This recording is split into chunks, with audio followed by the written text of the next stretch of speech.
Bonjour, on va voir aujourd'hui le tissu nerveux. C'est le dernier chapitre du cours d'histologie animale. Dans ce chapitre, on va parler en détail des cellules nerveuses, la composition du... Tout d'abord, le tissu nerveux est formé de deux types de cellules. Les cellules nerveuses, c'est-à-dire les neurones, plus autre groupe de cellules qui s'appellent les cellules gliales. Ces deux types de cellules, avec leur milieu intercellulaire et un riche réseau de capillaires sanguins, forment le système nerveux.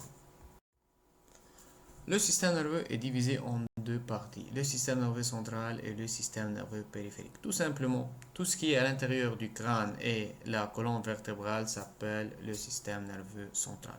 Tout ce qui est à l'extérieur du crâne et colonne vertébrale s'appelle le système nerveux périphérique. Comme vous voyez ici, le système nerveux central formé de l'encéphale et la moelle épinière, le système nerveux périphérique formé par les différents prolongements nerveux. On va voir les fibres nerveuses qui prennent naissance dans le système nerveux central et se distribuent dans tout l'organisme. Ces nerfs relient le système nerveux central aux récepteurs, par exemple les récepteurs qui se trouvent au niveau de la peau.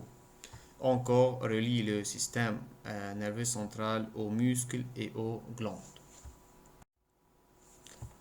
Dans cette figure ici, dans ce dessin, on voit à l'intérieur du crâne l'encéphale qui est la première partie du système nerveux central. Encore dans la colonne vertébrale, on voit la moelle épinière. Maintenant, à l'extérieur, comme vous voyez ici, c'est la première partie du système nerveux périphérique et tout ce qu'on voit ici à l'extérieur de la moelle épinière fait partie du système nerveux périphérique. Dans ce chapitre, on va voir les détails du système nerveux central et système nerveux périphérique. Le système nerveux central, nous avons dit qu'il est composé de l'encéphale et moelle épinière. L'encéphale, c'est-à-dire cerveau cervelé, et ensuite la moelle épinière. On voit ici, c'est le système nerveux central, à l'intérieur de la colonne vertébrale et à l'intérieur du crâne. Quel est le rôle du système nerveux? Vous savez déjà le rôle du système nerveux. C'est le système de régulation et le réseau de communication du corps. Il est spécialisé dans la réception des signaux, traitement des signaux et encore stockage et transfert de l'information provenant soit de l'extérieur, soit de l'organisme lui-même, c'est-à-dire de l'intérieur de l'organisme vers le système nerveux central. Donc, le système nerveux central remplit trois fonctions de base. Tout d'abord, fonction sensorielle, c'est-à-dire la réception du signal.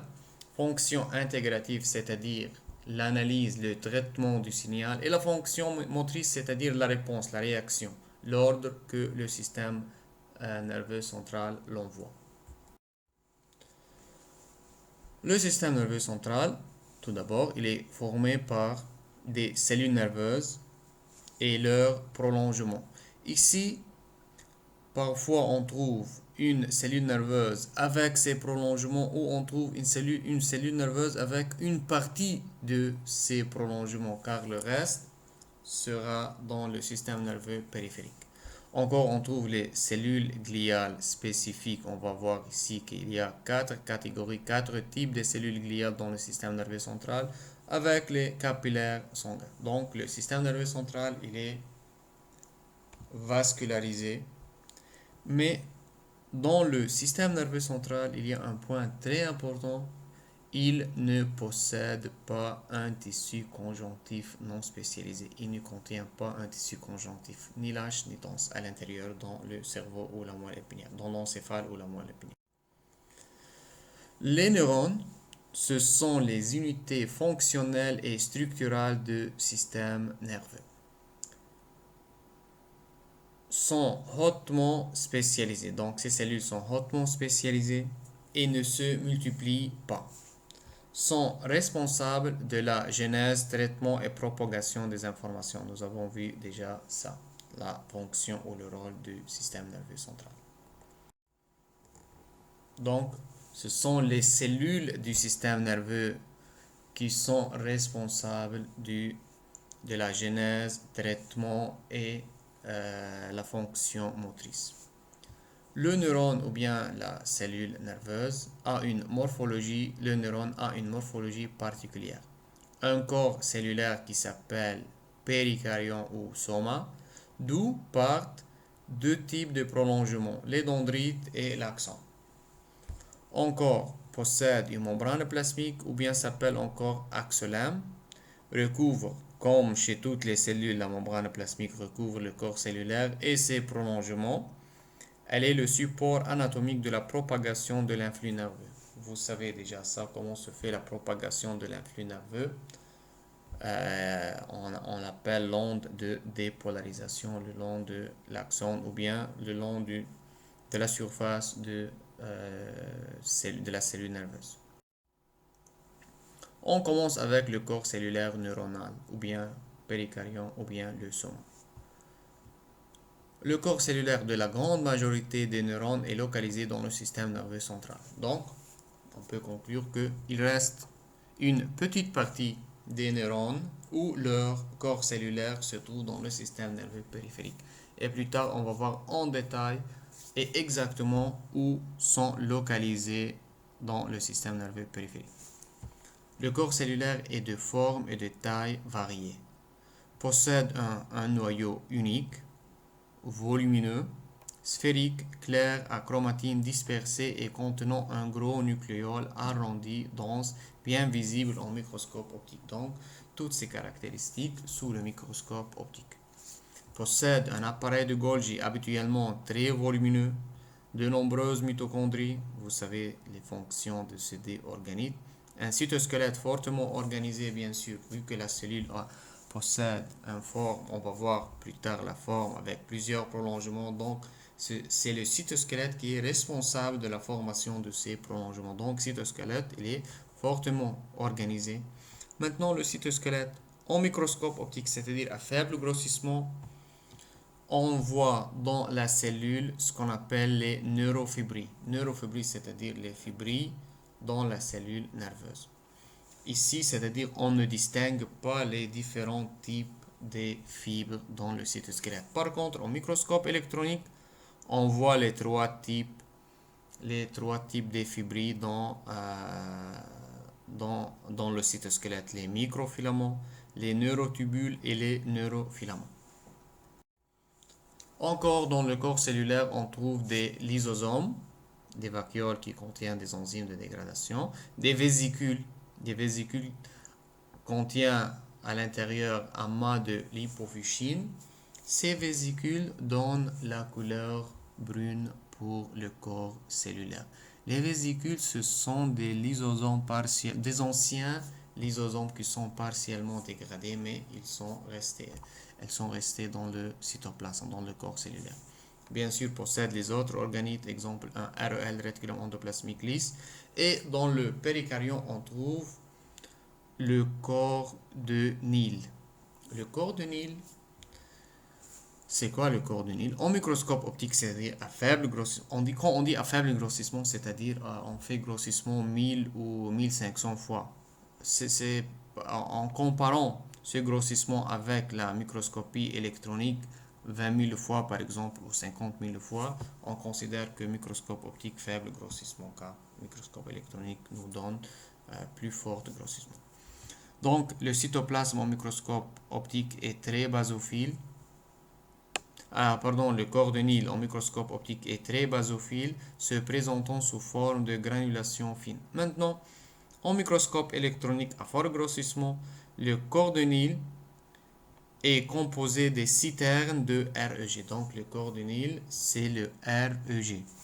Encore, entre lesquels, avec le REG, c'est le réticulum endoplasmique granuleux. Il est granuleux car à sa surface contient des ribosomes. Encore, en plus, se trouvent de nombreux ribosomes libres avec le REG.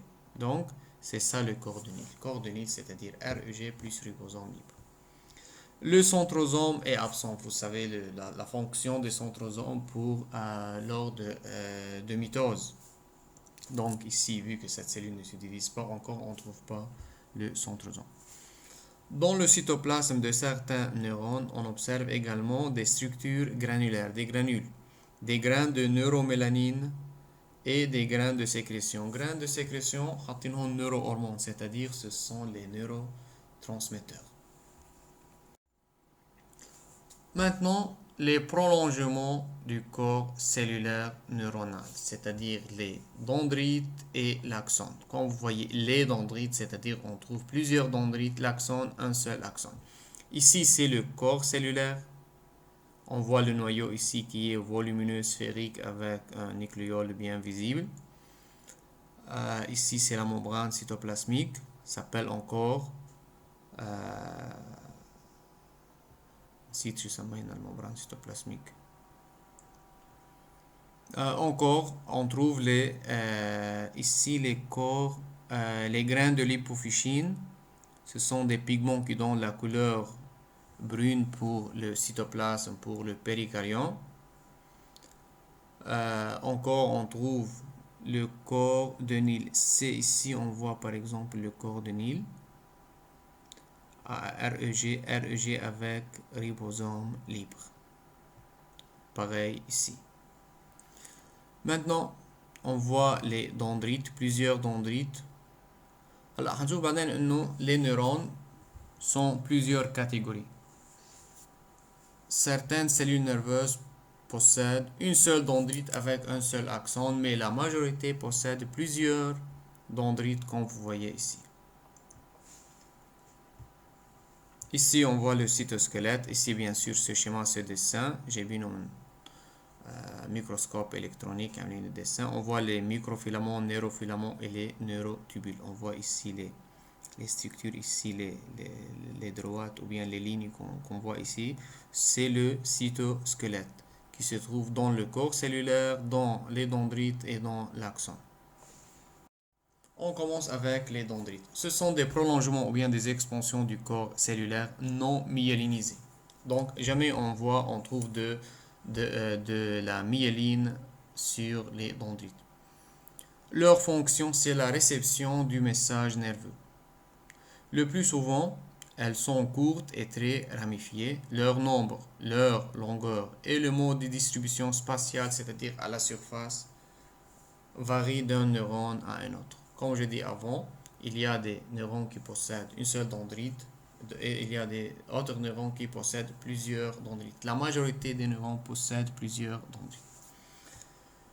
Dans les dendrites, on trouve les mêmes organites du cytoplasme, mais pas de neurofilaments ni de citernes golgiennes. Donc, quand on dit pas de neurofilaments, c'est-à-dire on ne trouve pas tous les éléments du cytosquelette. Ni des citernes golgiennes, on ne trouve pas l'appareil de Golgi dans les dendrites. À la surface externe des dendrites, la surface est irrégulière et présente fréquemment des protrusions. Protrusions latérales, ce sont des épines dendritiques, ou bien on peut dire des boutons à la place des protrusions, des boutons ou bien des renflements à la surface des dendrites qui portent des boutons synaptiques. Maintenant, l'axone, ou bien s'appelle cylindraxe, est un seul prolongement cytoplasmique unique ayant un diamètre constant. Habituellement, il est plus mince, plus long, plus rectiligne que les dendrites du même neurone. Donc, on fait la comparaison chez la même cellule nerveuse. Chez le même neurone, on dit que la taille, la longueur de l'axone, il est plus long, plus mince et plus rectiligne. Prend naissance dans une région du corps cellulaire qui s'appelle cône d'implantation, c'est-à-dire le point d'où part l'axone s'appelle cône d'implantation. Au niveau du cône d'implantation, on trouve quelques ribosomes libres, mais pas de corps de Nil et pas de Golgi. Donc, dans l'axone, on ne trouve pas ni Cordonil ni Golgi. Ensuite, après la base de l'axone qui s'appelle le cône d'implantation, la première partie s'appelle le segment initial. C'est le lieu du potentiel d'action de l'influx nerveux. C'est le site où se forme ou commence l'influx nerveux. Contient dans le segment initial, on trouve des neurotubules et des neurofilaments. Ce sont deux constituants du cytosquelette. Ensuite, après segment initial, le segment principal. Le segment principal, c'est la partie principale, c'est la partie la plus grande de l'axone, qui peut être plus ou moins longue selon la taille de l'axone. Contient des neurofilaments, des microtubules et des mitochondries. Toujours les mitochondries sont présentes. C'est la source de l'énergie. Sur son trajet, l'axone peut émettre des branches latérales qui s'appellent collatérales, c'est-à-dire vont ensemble dans la même direction, et se terminent par des fines ramifications. Les ramifications à la fin de l'axone s'appellent les terminaisons axonales, au bout desquelles se trouvent les boutons synaptiques. L'axone, c'est un système complexe, contient un système complexe de transport. Permet à différents composants intracellulaires, c'est-à-dire des composants, supposons, on parle des neurotransmetteurs, par exemple.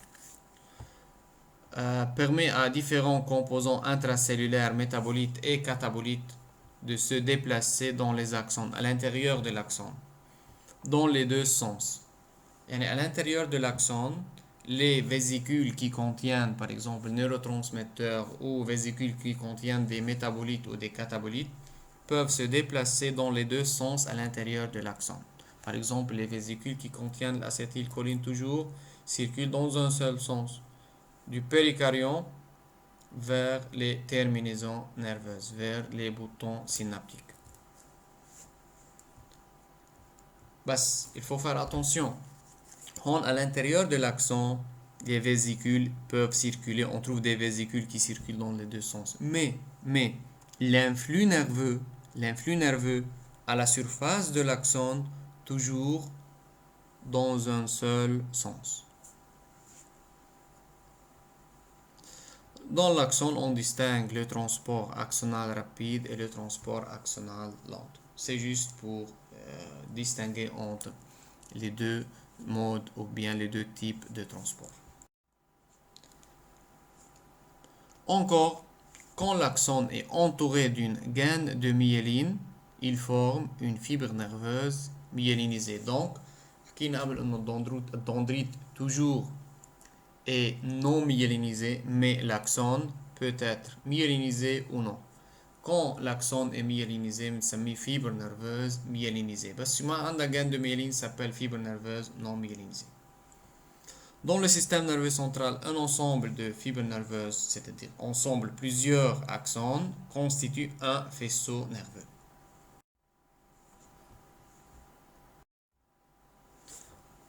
Encore, dans le système nerveux central, nous avons des cellules souches neurales. Les cellules souches neurales, هيدا point أو هيدي caractéristique nouvelle pour le système nerveux central. À l'époque, من 10-15 سنة كنا نقول le système nerveux central, ces cellules ne se multiplient pas et ne se renouvellent pas et ne contient pas des cellules souches. Mais avec le temps, les recherches ont montré que dans le système nerveux central, dans certains endroits, on trouve encore des cellules souches qui s'appellent cellules souches neurales. Mais jusqu'à maintenant, on ne connaît pas les détails de ces cellules ni de leur fonction. Depuis une vingtaine d'années, la notion de non-renouvellement des tissus nerveux adultes a été remise en cause. On sait en effet qu'un faible contingent, un faible groupe, un petit groupe de cellules souches persiste dans le système nerveux central. C'est-à-dire maintenant, chez nous, il y a un petit groupe de cellules souches dans notre système nerveux central mature, dans des endroits spécifiques. Ces cellules souches participent au renouvellement de certaines catégories de neurones. Donc, en cas de besoin, il y a certains neurones qui sont renouvelés dans notre système nerveux central, mais on ne connaît pas beaucoup de détails sur ce mécanisme, sur ce phénomène. Maintenant, la classification des neurones. On classifie les neurones selon plusieurs critères. Tout d'abord, d'après la forme du corps cellulaire, ou bien selon la taille des neurones, ou bien en fonction du nombre des prolongements. On distingue 5 types de neurones. Les neurones apolaires, unipolaires, pseudo-unipolaires, bipolaires et multipolaires. Ici, selon la morphologie, c'est-à-dire selon le nombre des prolongements à la surface du corps cellulaire.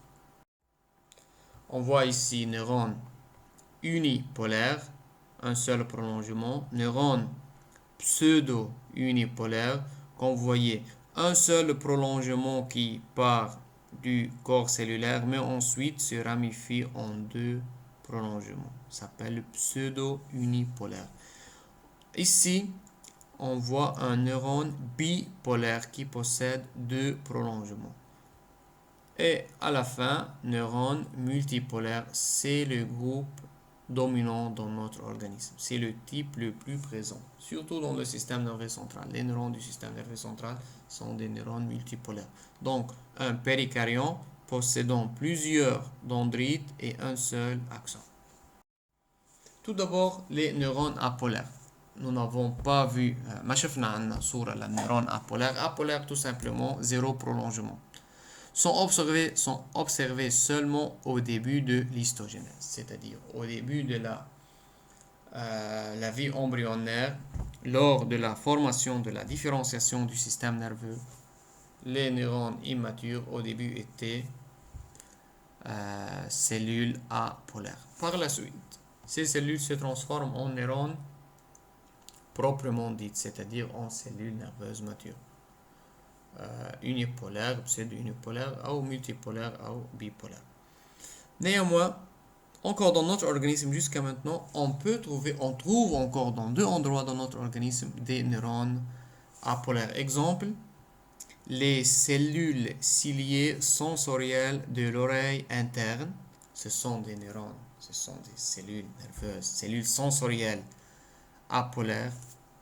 Et encore les cellules sensorielles au niveau de la langue, celles des bourgeons du goût, peuvent aussi être classées parmi les cellules apolaires. Comme vous voyez ici, ce sont les neurones, les cellules sensorielles, ici, cellules sensorielles qui sont apolaires dans l'oreille interne. Et au niveau de la langue, à la surface de la langue, on a Einstein. À la surface de la langue, on trouve ici les cellules, ici, s'appellent bourgeons du goût. Encore, ce sont des neurones apolaires, ou bien des cellules sensorielles apolaires. Les neurones unipolaires, un seul prolongement, comme vous voyez ici, l'axone, c'est-à-dire ce prolongement s'appelle l'axone. L'axone qui part du corps cellulaire, qui est arrondi.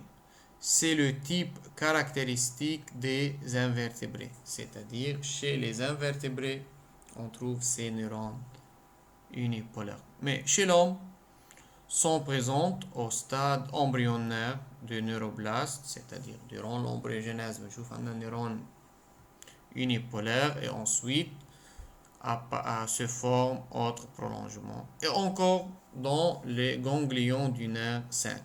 Encore ganglions du nerf 5 dans les ganglions crâniens. Le nerf 5, c'est au niveau du crâne. Troisième catégorie, les neurones pseudo-unipolaires, c'est-à-dire c'est-à-dire faux unipolaire.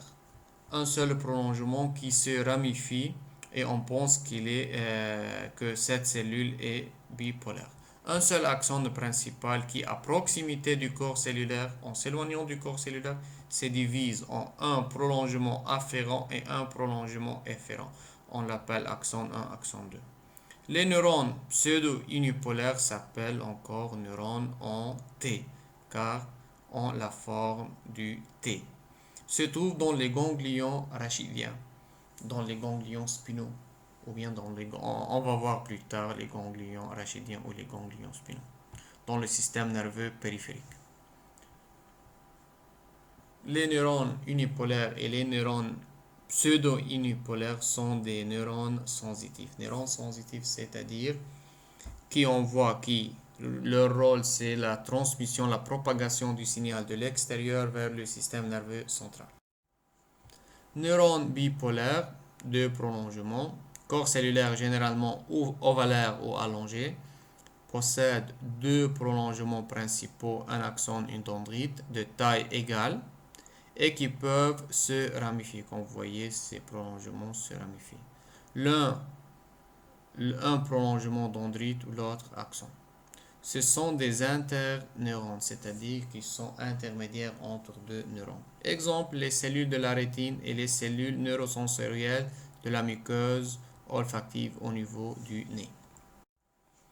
Les neurones multipolaires, ils sont les plus fréquents. Leur corps cellulaire est normalement volumineux. À la surface de ce corps cellulaire du péricardion naissent plusieurs dendrites et un seul axone. Ce sont des neurones moteurs. Autre classification des neurones selon la longueur et la forme de l'axone.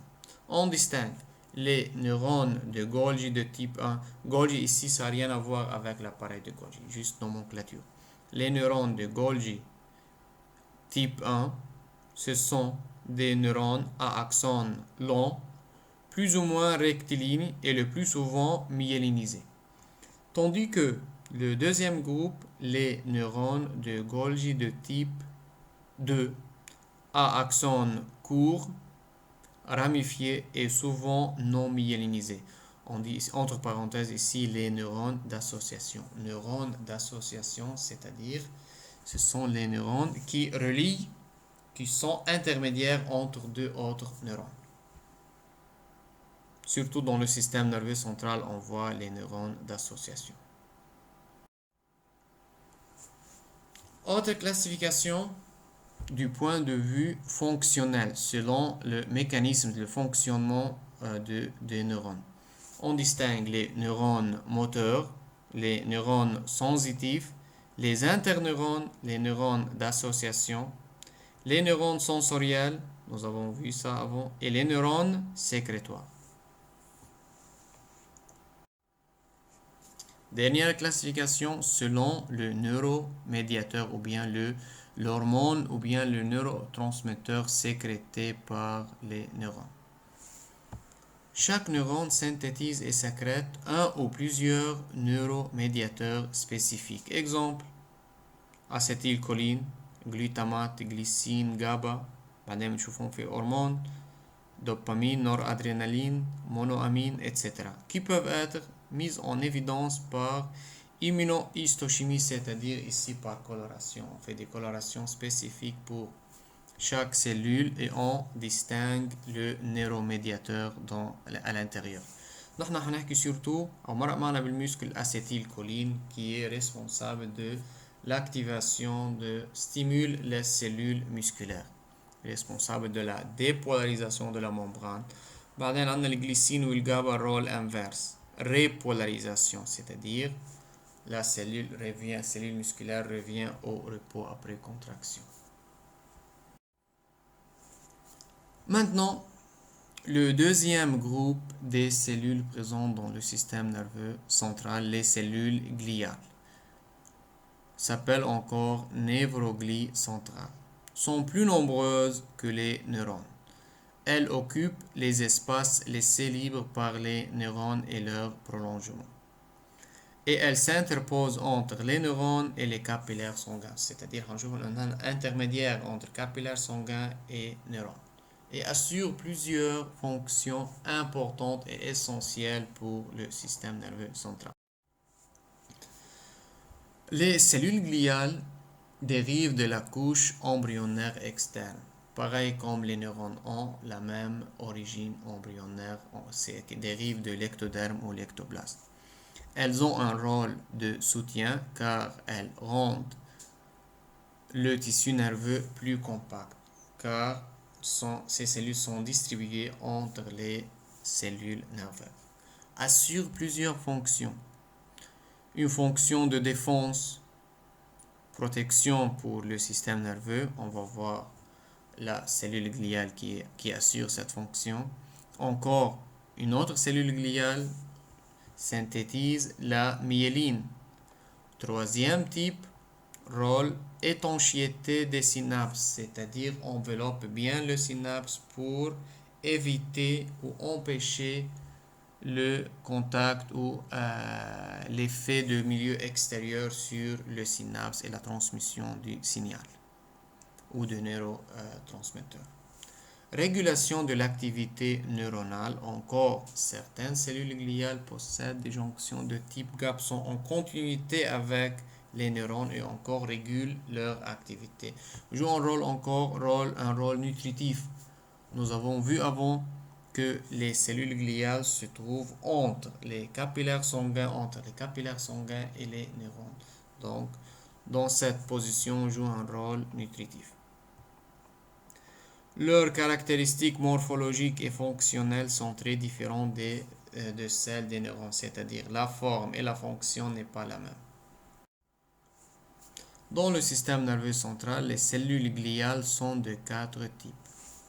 Les astrocytes, vous voyez ici en vert les astrocytes, les oligodendrocytes en bleu, la microglie ici, et finalement les épendymocytes. Chacune de ces cellules assure une fonction particulière.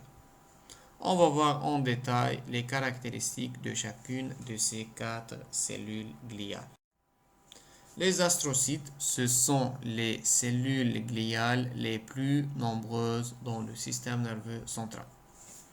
S'appelle astrocyte, c'est-à-dire astre, comme l'étoile, possède plusieurs prolongements. Les prolongements qui se terminent sur les vaisseaux sanguins sont appelés pieds vasculaires. Comme vous voyez ici, leurs prolongements parfois atteignent les vaisseaux sanguins et forment ce qu'on appelle le pied vasculaire.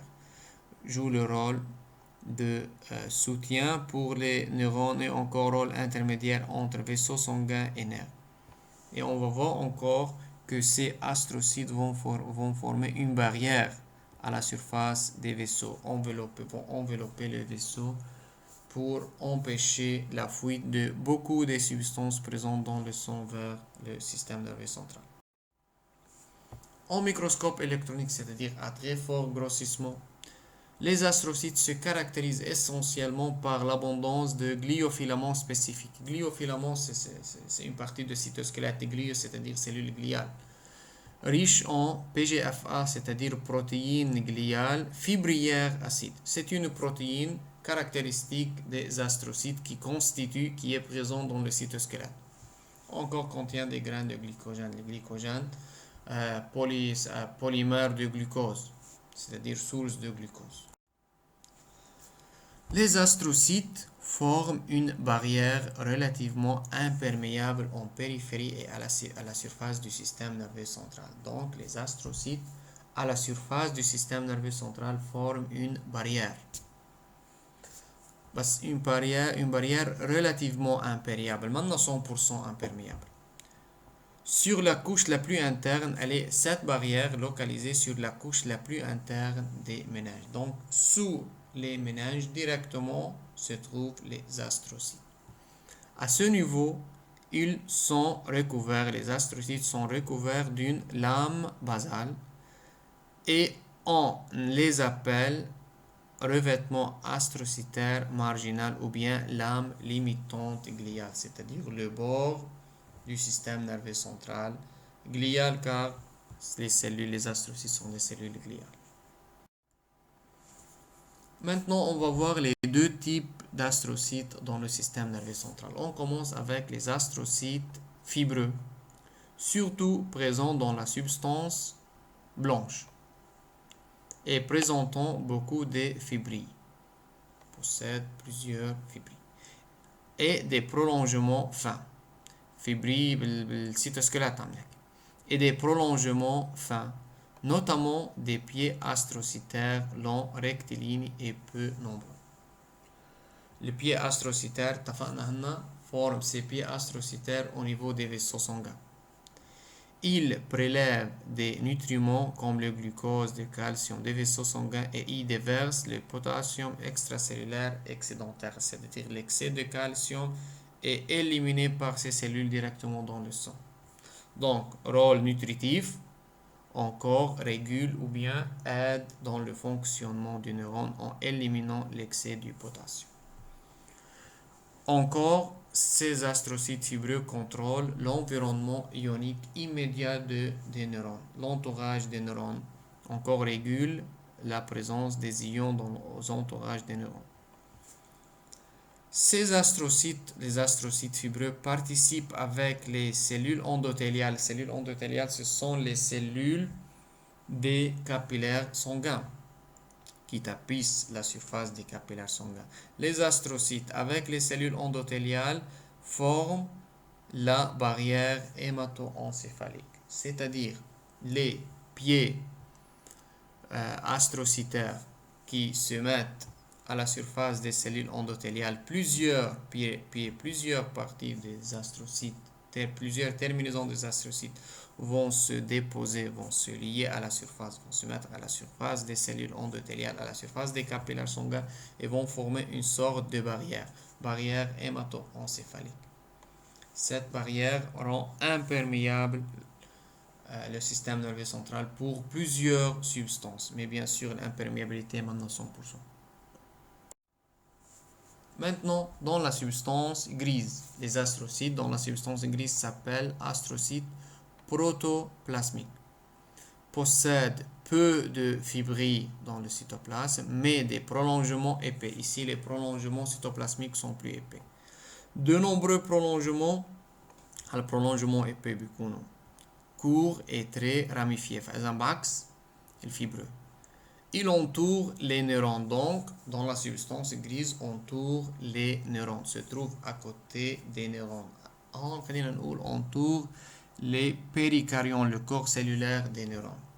On va voir plus tard que dans la substance grise se trouvent les péricaryones. Dans la substance blanche se trouve seulement les prolongements. C'est-à-dire on trouve on trouve des axones dans la substance blanche. Donc, dans la substance grise, on trouve le corps cellulaire et les dendrites. Entoure les neurones, les corps cellulaires des neurones et encore entoure la fonte synaptique. Il y a des points très importants. Donc, les astrocytes protoplasmiques entourent le corps cellulaire, jouent le rôle de soutien et entoure la fonte synaptique. Entoure la fonte synaptique, il y a le rôle de l'étanchéité, c'est-à-dire quand l'astrocyte protoplasmique entoure la fonte synaptique, protège la fonte synaptique du milieu extérieur. Leur noyau est rond et relativement clair. Leur cytoplasme comprend des granules de glycogène. Les astrocytes jouent donc un rôle de support structural, entourent les neurones, jouent un rôle structural et de soutien au sein du parenchyme du système nerveux central. Encore présentent des jonctions gap entre eux et avec les neurones. Ils ont des contacts avec les synapses. Entoure les synapses, entoure la fonte synaptique. Ils jouent également un rôle nutritif et métabolique. Rôle nutritif en amenant les nutriments du vaisseau sanguin vers les neurones. Maintenant, deuxième type de cellules gliales, les oligodendrocytes. Les oligodendrocytes se trouvent dans le système nerveux central, mais leur fonction principale, c'est dans la substance blanche. Les oligodendrocytes, ce sont, comme vous voyez ici, la cellule ici, qui donne la gaine de myéline. Tout simplement, l'oligodendrocyte dans la substance blanche est l'origine de la gaine de myéline. Leur corps cellulaire se caractérise par un contour régulier et une forme non étoilée. Non étoilée en comparant sa forme avec astrocyte. Possède quelques prolongements, Bien sûr, le nombre des prolongements est beaucoup moins nombreux. Les prolongements qu'on voyait sont moins nombreux et plus fins que ceux des astrocytes. L'astrocyte a la forme actuelle, une centaine de prolongements.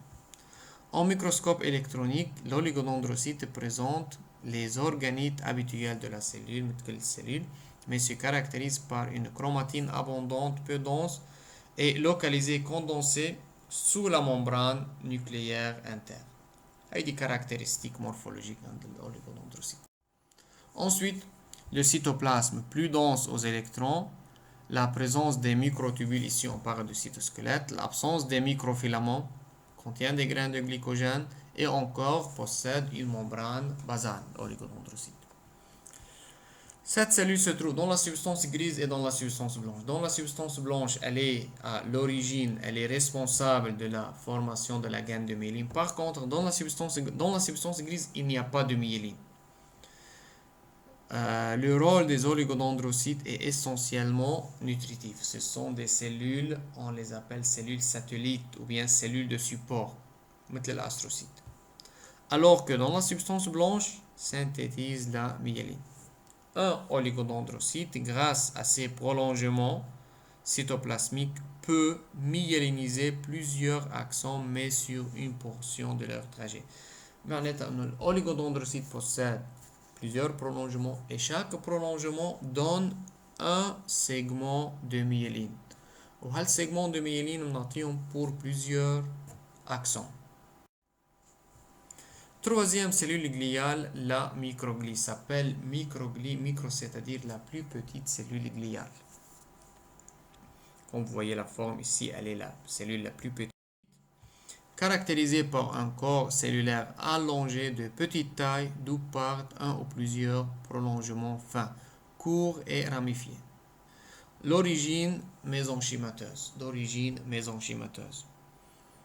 Les autres cellules gliales, ce sont des cellules qui dérivent de la couche embryonnaire externe, l'ectoderme ou l'ectoblaste. Par contre, la microglie, non. La microglie, c'est une cellule d'origine mésenchymateuse, c'est-à-dire dérive de la couche embryonnaire moyenne. Elle représente le système de défense du système nerveux central. Et lors de lésions du tissu nerveux, elle s'active et se transforme en cellule phagocytaire macrophage, capable aussi de se débarrasser des produits de dégénérescence des neurones. On peut dire ici que les microglies d'origine sanguine. Les microglies dérivent de la circulation sanguine. Ce sont les monocytes qui viennent de la circulation sanguine vers le système nerveux central et dans le système nerveux central se différencient en microglies. La dernière cellule gliale, les cellules épondymères ou bien les épendymocytes. Comme les astrocytes et les oligodendrocytes dérivent de la couche embryonnaire externe, ectoderme ou ectoblaste. Mais maintenant, la localisation. Comme vous voyez, dans le système nerveux central, nous avons des cavités. Ici, cavité ici, céphalo-rachidien. À l'intérieur se trouve le liquide céphalique. À la surface ici, la surface de ces cavités, de ces ventricules, est formée par des cellules épondymères ou épendymocytes. Quand vous voyez les cellules épondymères, ce sont des cellules cubiques ou cylindriques, reliées entre elles par des jonctions de type desmosome. À la surface apicale possède des prolongements de microvillosités et encore des cils. On en a exception, on chauffe des cils et entre les cils on trouve encore des microvillosités. Au début, on contact avec la cavité ici à l'intérieur du cerveau ou bien même ici à l'intérieur de la moelle épinière, il y a encore une cavité.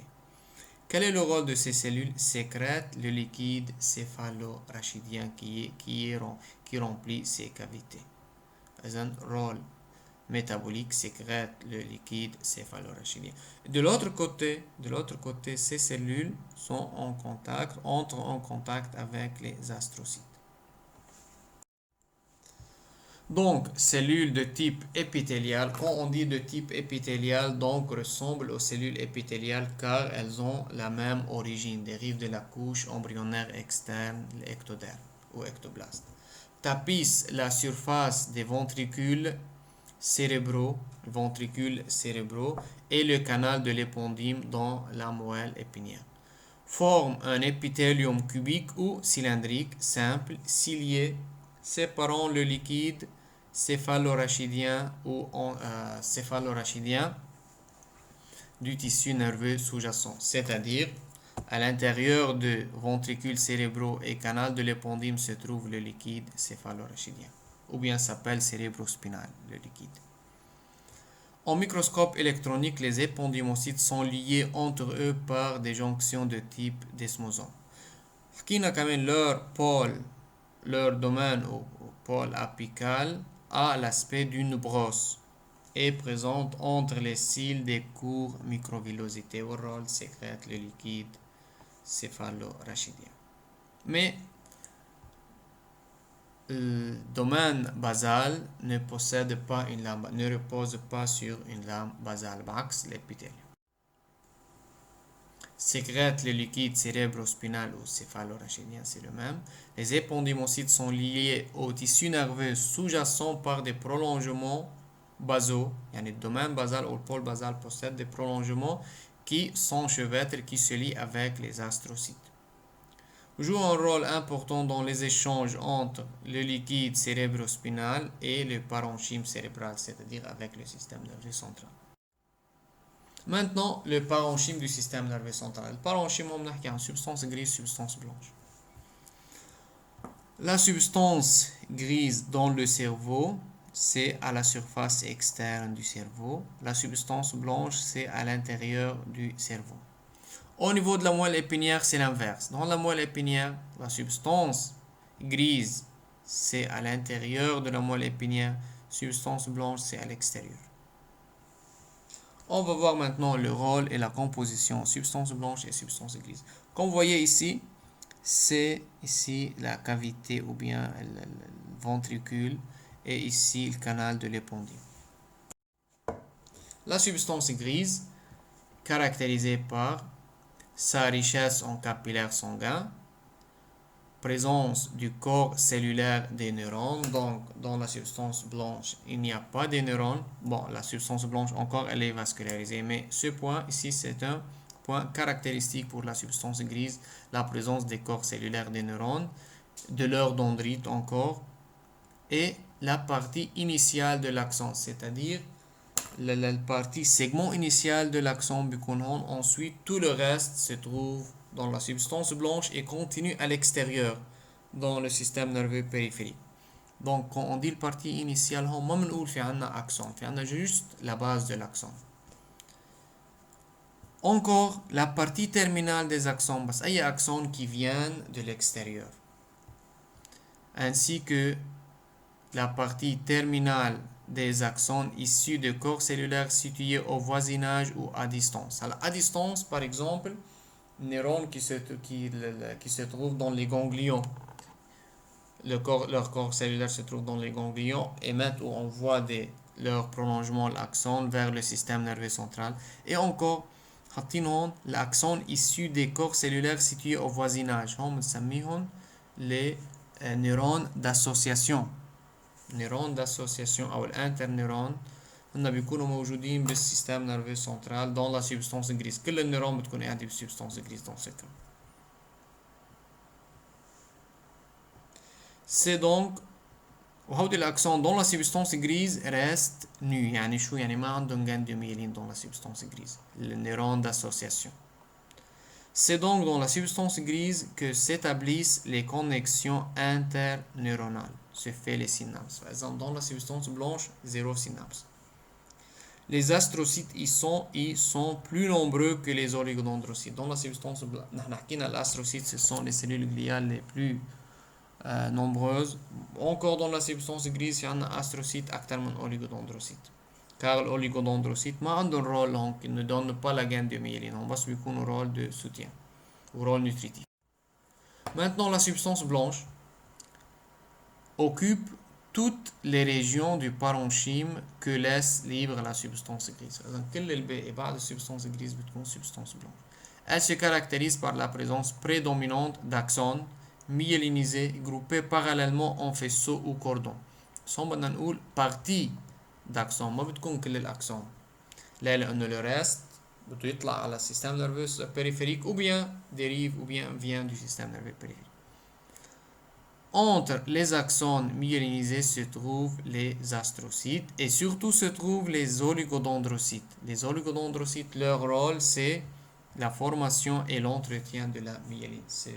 Les oligodendrocytes sont responsables de la formation de la gaine de myéline, plus des capillaires sanguins. Donc, les capillaires sanguins sont présents dans tout le système nerveux central. Aucune synapse ne se fait dans la substance blanche, sauf dans la substance grise, on trouve les synapses. Son rôle, le rôle de la substance blanche, de conduire et de transmettre l'influx nerveux.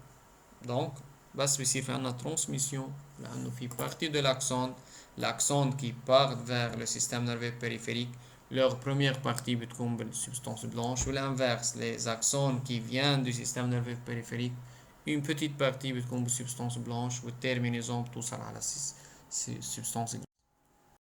les synapses مش مطلوبين، synapses بنشيلهم. المناج مش مطلوبين الديتاي، بس بدنا نقول les ménages مثل ما شفتهم بالاناتومي، بس titre entoure le système nerveux central et joue un rôle de protection, de transport du liquide céphalo. بلي بس نعرف انه entoure le système nerveux central et joue un rôle de protection. واتفقنا sous les ménages كان في عنا شو البارير اللي عملتها الاسtrocyte. Maintenant, le système nerveux périphérique, tout ce qui est à l'extérieur du crâne et moelle épinière. Le système nerveux périphérique est composé de nerfs périphériques, 31 paires, de nerfs spinaux, nerfs rachidiens, et 12 paires de nerfs crâniens, c'est-à-dire des nerfs qui partent du crâne, et ici 31 paires de nerfs spinaux qui partent de la moelle épinière, plus des ganglions nerveux, les ganglions nerveux, ainsi que des terminaisons nerveuses. On observe donc dans le système nerveux périphérique des neurones, mais beaucoup moins que dans le système nerveux central, des fibres nerveuses, c'est-à-dire des prolongements, les axones, des cellules gliales. Ici, cellules gliales, on trouve un seul type de cellules gliales, les cellules de Schwann. Donc, dans le système nerveux périphérique, on trouve un seul type de cellules gliales, les cellules de Schwann. Bien sûr, des capillaires sanguins et du tissu conjonctif. نحن قبل ما شفنا tissu conjonctif dans le système nerveux central. هون عم نحكي tissu conjonctif non spécialisé. Les nerfs périphériques. Un nerf périphérique est un ensemble de fibres nerveuses. Un nerf, ensemble de fibres nerveuses. Fibres nerveuses désigne un axone périphérique. Maintenant, on est en système nerveux périphérique. Un axone périphérique en plus de l'ensemble, plus, avec les cellules de Schwann qui entourent cet axone. Toujours dans le système nerveux périphérique, toujours les axones dans le système nerveux périphérique sont entourés par plusieurs cellules de Schwann. Ensuite, cette fibre nerveuse peut être motrice ou sensitive, c'est-à-dire dans le sens de l'extérieur vers le système nerveux central ou du système nerveux central vers la périphérie. Plus, cette fibre nerveuse peut être myélinisée ou non myélinisée. بس فإذا الباز axone avec plusieurs cellules de Schwann هي دي fibres nerveuses périphériques. بنزيد عليها gaine de myéline بتصير fibre nerveuse myélinisée. Seulement axone avec plusieurs cellules de Schwann بتكون non myélinisée. وعلى فكرة ce sont les cellules de Schwann qui synthétisent la gaine de myéline. يعني السيلول de Schwann si elles décident de synthétiser la gaine de myéline بيصير الفيبر myélinisée. Si la cellule de Schwann décide de ne pas synthétiser la gaine de myéline بتضل fibre nerveuse non myélinisée. Cellules de Schwann, ce sont les cellules gliales du système nerveux périphérique. Leur membrane plasmique est revêtue par une lame basale continue, c'est-à-dire enveloppée par une lame basale. Leur cytoplasme contient les organites habituels de la cellule. Que l'organite, c'est une cellule qui se multiplie. هلا بنشوف هون هيدا une fibre nerveuse dans le système nerveux périphérique. On voit l'axone et plusieurs هيدي كل وحدة من هودي une cellule de Schwann. Plusieurs cellules de Schwann. هلا هون بسبب c'est une fibre nerveuse myélinisée car la cellule de Schwann a décidé de synthétiser la myéline فصارت عنا fibre nerveuse myélinisée. لو ما كان في عنا هودي اللي شايفينه هون السيركل كان بس السلول de Schwann sans cette partie de myéline que nous avons fibre nerveuse non myélinisée. Entre les cellules de Schwann, bien sûr, nous avons les nœuds de Ranvier. Ils sont non myélinisés. Ici, c'est la cellule de Schwann. Sous la cellule de Schwann, quand la cellule de Schwann décide de synthétiser la myéline, الميلين ما بتحطه فوقها بتحطه تحتها. Directement بيكون en contact entre la cellule de Schwann et l'axone. On بنشوف le nœud de Ranvier. Où chaque cellule de Schwann donne un seul segment de myéline. مش مثل الأوليغودندروcyte كان عندنا كل أوليغودندروcyte donne plusieurs segments de myéline pour plusieurs axones. Chaque cellule de Schwann donne un seul segment de myéline. Les cellules de Schwann se divisent au fur et à mesure que l'axone s'allonge. De cette façon, tous les axones du système nerveux périphérique sont entourés par plusieurs cellules de Schwann. Les cellules de Schwann produisent la myéline dans le système nerveux périphérique. بس هون هيدي البوان منا توجور فري. كيف يعني مش فري؟ انه مش دايما بيكون عندنا فيبر نيرفوز بيريفيريك مييلينيزي. بس اذا كان الفيبر نيرفوز بيريفيريك مييلينيزي بيكون الاوريجين de la gaine de myéline la cellule de Schwann. Elles ont également un rôle nutritif vis-à-vis de l'axone. Donnent des nutriments, aident dans la nutrition de l'axone. Encore un rôle macrophagique dans la protection en éliminant tout ce qui est défavorable. Elles sont indispensables pour la régénération des axones. هيدا cas particulier. اكتشفوا انه chez certaines maladies dans le système nerveux périphérique pour réparer les fibres nerveuses les cellules de Schwann sont essentielles dans cette réparation. Parfois on arrive à réparer certains nerfs périphériques en utilisant les cellules de Schwann. À la surface, leur croissance, la sécrétion de certaines substances aident dans la régénération. بس هيدا بعدها à étudier à découvrir يعني بعدنا ما بنعرف التفاصيل كتير. Maintenant, les fibres nerveuses du système nerveux périphérique اتفقنا myélinisées ou bien non myélinisées. بنشوف هون fibre nerveuse myélinique ou bien myélinisée.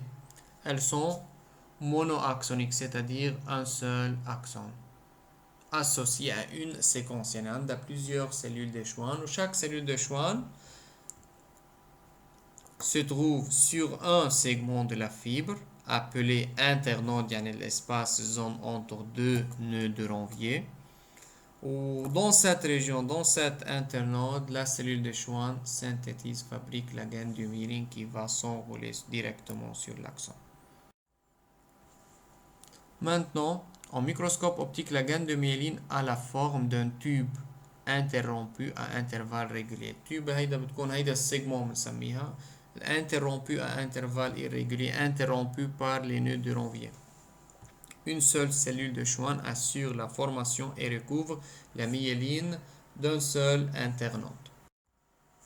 Maintenant, les fibres nerveuses amyéliniques ou bien non myélinisées s'appellent encore fibres de Remak.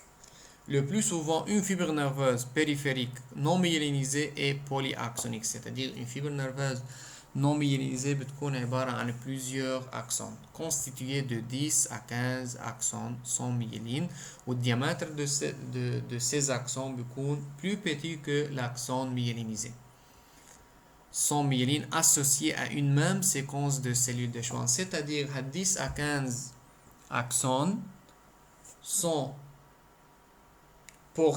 entourés, sont supportés par les mêmes cellules, par le même groupe de cellules de Schwann.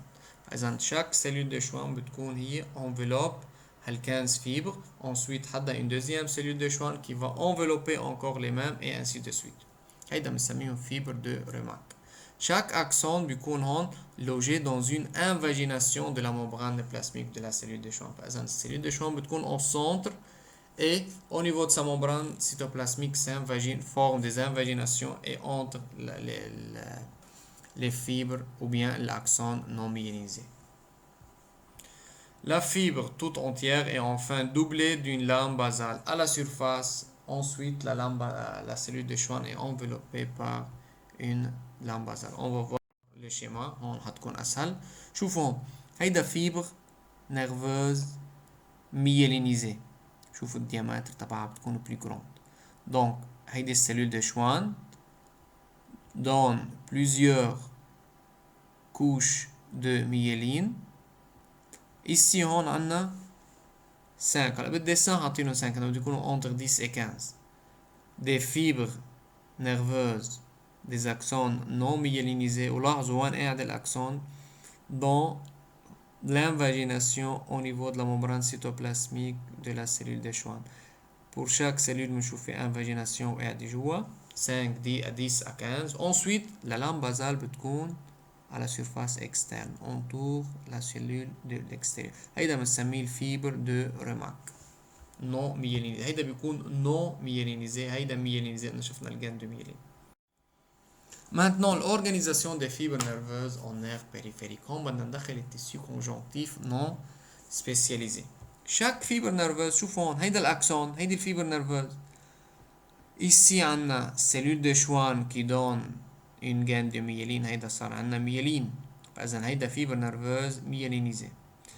Ensuite la cellule de Schwann طبعا entourée par une lame basale. Encore après la lame basale بيكون عنا tissu conjonctif lâche qui s'appelle endonèvre.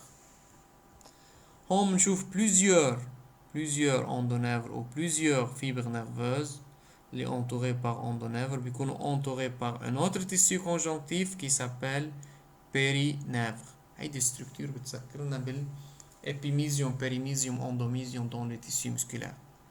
Ensuite, plusieurs périnèvres, plusieurs faisceaux des fibres nerveuses sont entourés par un autre tissu conjonctif qui s'appelle épinèvre. Le rôle de l'épinèvre, périnèvre, endonèvre, comme vous voyez هو شو توصلنا الفاسكولاريزاسيون للفيبر لكل الفيبر nerveuse. يعني بتوصل النيوتريشن. هيدي l'organisation est présente seulement chez le système nerveux périphérique. هيدي كل اللي حكيته موجودين هون فيكم تقروهم بعدين. Maintenant, les ganglions nerveux. Un ganglion nerveux renferme plusieurs corps cellulaires de neurones périphériques. Donc, le ganglion se trouve dans le système nerveux périphérique.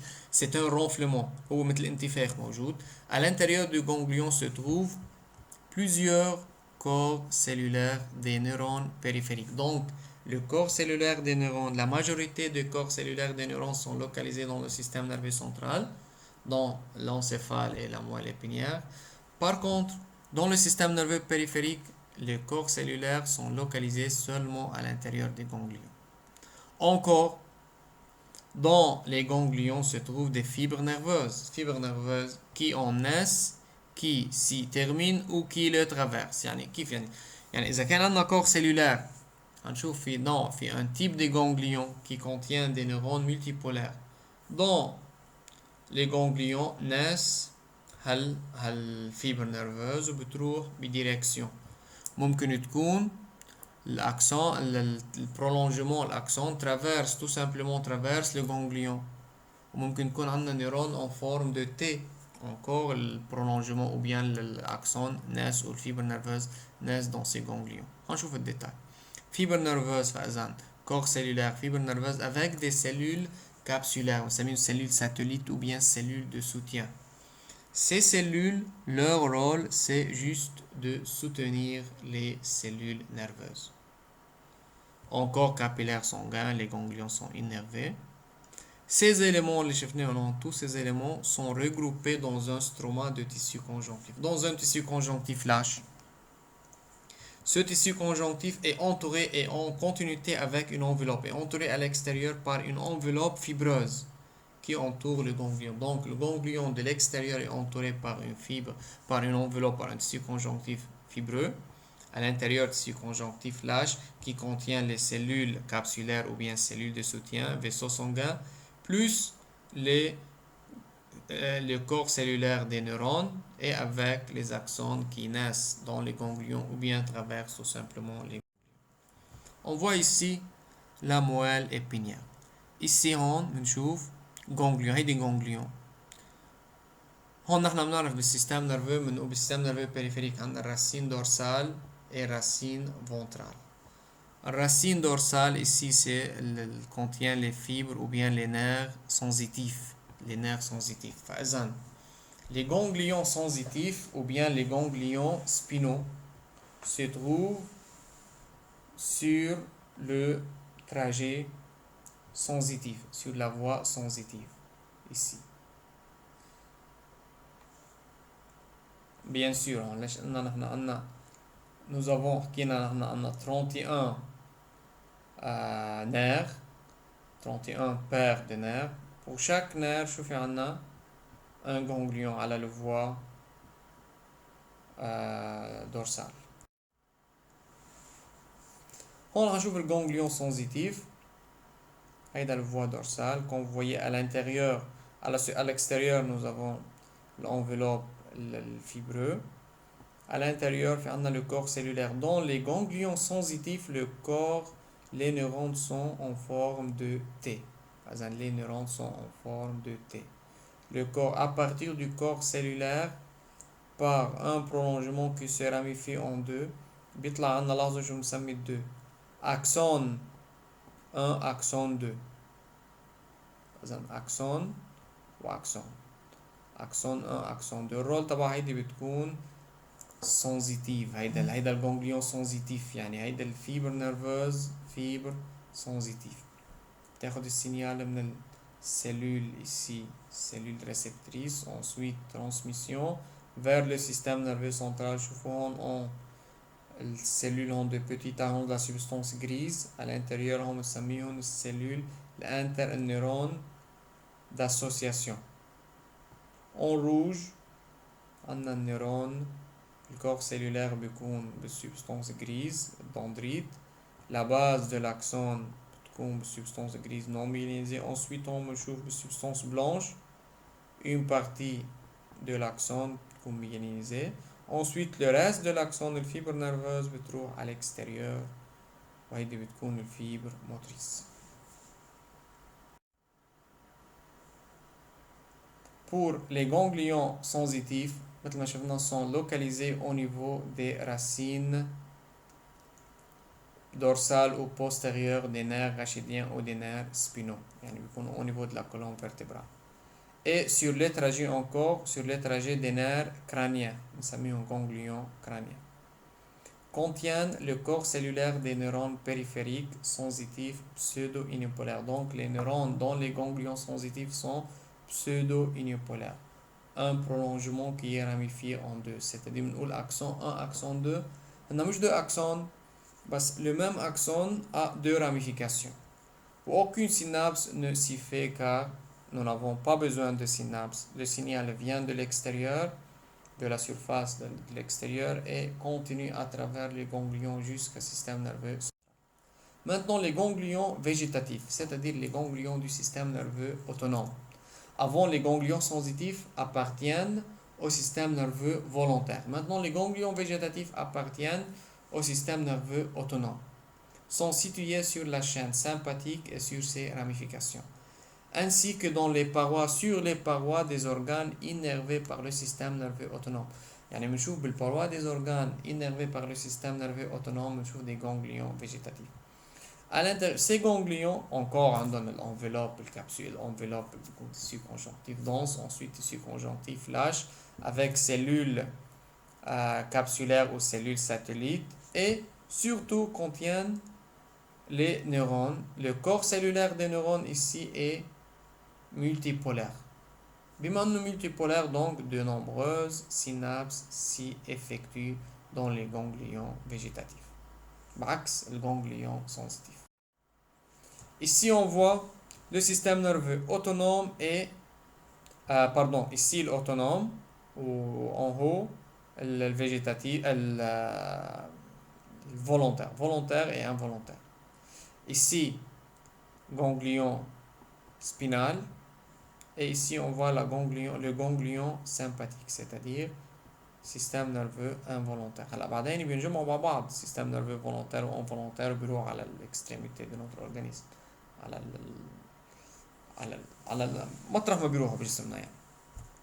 Donc ici dans ce ganglion nous avons un neurone multipolaire. Par contre le ganglion sensitif يعني الجانجليون سبينو السيلول بيكونوا en forme de T pseudo-unipolaire. Les terminaisons nerveuses, terminaisons afférentes sensitives sont les récepteurs capables de transformer une stimulation mécanique, chimique, thermique ou électrique en un message afférent. يعني par exemple الترمينيزون الموجودين عندنا الريسبتور الموجودين عندنا au niveau de la peau.